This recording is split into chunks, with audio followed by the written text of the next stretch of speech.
ప్రతి ఒక్కరికి ఆనందం వినోదంతో పాటు ఆరోగ్యకరమైన జీవనశైలిని ప్రోత్సహించేందుకు ఏపీ ప్రభుత్వం హ్యాపీ సండే కార్యక్రమం నిర్వహించడం జరుగుతుందన్నారు ఎమ్మెల్యే శ్రీరామ్ రాజగోపాల్. ఎన్టీఆర్ జిల్లా జగ్గయ్యపేట పట్టణంలో మున్సిపల్ కార్యాలయం ప్రాంగణంలో హ్యాపీ సండే కార్యక్రమం జరిగింది. దీనికి ఆయన ముఖ్య అతిథిగా హాజరయ్యారు.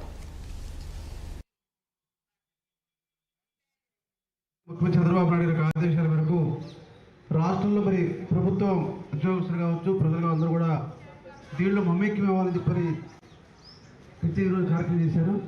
ఇందాక యోగా అనే విషయంలో చాలామంది మనం పనిచేస్తున్నారు, చాలా పనిచేస్తారు, కానీ కొన్ని పార్ట్స్ అయితే జాయింట్స్ ఉన్నాయో ఇందాక చేసినప్పుడు మోకాళ్ళు కావచ్చు, మొదలు కావచ్చు, ఇన్ని అర్జెంట్లు కావచ్చు, ఇవి కూడా కదలకపోవడం వల్ల చాలామంది ఇబ్బంది పడుతుంటారు.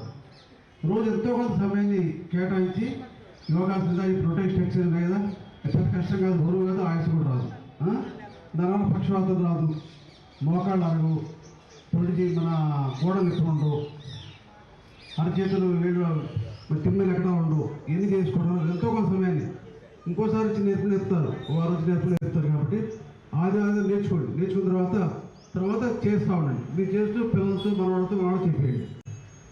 ఆరోగ్యంగా ఉండాలని చెప్పి ముఖ్యమంత్రి ఆలోచన. Healthy happy, wealthy happy. Healthy అంటే ఆరోగ్యంగా ఉండాలట, ఐశ్వర్యం ఉండాలట, అవి డబ్బులు ఎక్కువ ఇస్తే డబ్బులు కొట్టేసరిగా హెల్దీ ఉండాలంటే సంతోషంగా ఉండాలట. అందువల్ల అంత సంతోషంగా